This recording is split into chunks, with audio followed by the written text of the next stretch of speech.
अरब ममालिक के जरिए फिलिस्तीन को पीठ दिखाने के बीच मिडिल ईस्ट के एक बड़े अरब मुल्क ओमान ने हमास को सपोर्ट पेश करके पूरी दुनिया को सख्ते में डाल दिया है।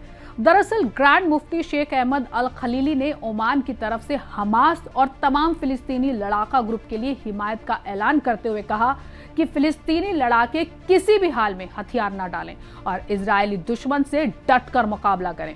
उन्होंने चेतावनी देते हुए कहा कि अगर फिलिस्तीनी ग्रुपों ने सरेंडर कर दिया तो उनकी मदद के लिए कोई आगे नहीं आएगा। फिलिस्तीन के लिए ओमान की जानिब से ये ऐलान दूसरे अरब देशों के मुंह पर बड़ा तमाचा है।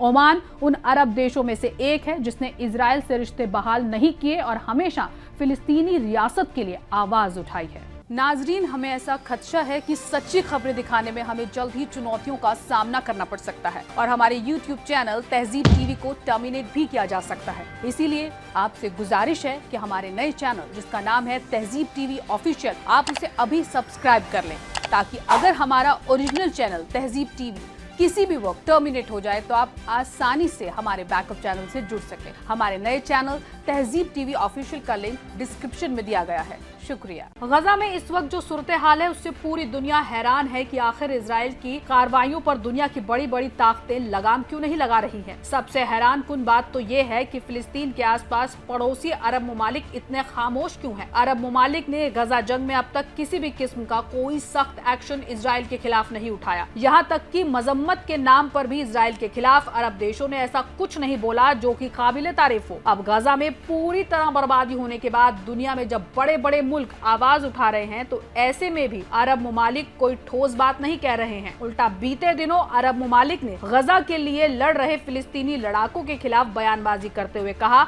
कि हमास और दीगर लड़ाका ग्रुपों को हथियार डालकर गजा से वापस चले जाना चाहिए, जिसके बाद अरब देशों की काफी मजम्मत हुई थी। अब इसी बीच मिडिल ईस्ट के एक बड़े अरब देश ने चुप्पी तोड़ी है और वहां से फिलिस्तीन के लड़ाकों के सपोर्ट में आवाज बुलंद हुई है। अरब देशों में से एक नामचीन देश ओमान ने हमास के लिए हिमायत की पेशकश की है। अल मयादीन की रिपोर्ट के मुताबिक ओमान के ग्रैंड मुफ्ती शेख अहमद अल खलीली ने चेताया कि अगर गजा में अल कस्साम और अल कुद्स ब्रिगेड जैसे लड़ाकों को बेहथियार कर दिया गया तो इसके संगीन नतीजे देखने को मिलेंगे। शेख अल खलीली ने फिलिस्तीनी लड़ाका ग्रुपों से अपील की है कि वो इजराइल के खिलाफ अपनी कोशिशों को जारी रखें, क्योंकि अगर उन्होंने हथियार डाल दिए तो वो इजरायली दुश्मन के मुसलसल हमलों के सामने बेबस हो जाएंगे। सोशल मीडिया एक्स पर अपने ऑफिशियल अकाउंट से जारी एक बयान में उन्होंने कहा, अगर उन्होंने अपने हथियार डाल दिए तो कोई भी उनकी मदद के लिए आगे नहीं आएगा। उन्होंने फिलिस्तीनियों से दरख्वास्त की कि वो सब्र और यकीन के साथ मुसीबत और राहत दोनों हालात का सामना करें, कुरान की तालीमात पर अमल करें और मजबूती से डटे रहे। शेख अल खलीली ने अरब दुनिया के अंदर से हमास के सरेंडर करने की बढ़ती मांगों पर गहरी फिक्र का इजहार किया। उन्होंने सवाल किया, ऐसी मांगे कैसे की जा सकती है जब दुश्मन चारों तरफ से गजा के आवाम को घेर रहा है, उन पर खतरनाक हथियारों से बमबारी कर रहा है, उनका खाना और दवाएं तक रोक दी गई हैं। ओमान के ग्रैंड मुफ्ती का इतना वाज़ेह और बेबाक बयान ये साबित करता है कि अरब देशों में अभी भी कुछ लोग ऐसे हैं जिनका ईमान और गैरत जिंदा है। ओमान का ये बेबाक अंदाज सऊदी, जॉर्डन, यूएई जैसे बेगारत ममालिक के लिए बड़ा सबक है कि मजलूम का साथ देने की जब बात आए तो किसी हाल में पीछे न रहें। ओमान उन चंद अरब देशों में से एक है जिसने अभी तक इजराइल से रिश्ते बहाल नहीं किए हैं। अब देखना यह है कि ओमान की देखा देखी क्या दूसरे अरब मुल्क भी हमास को हिमायत पेश करेंगे।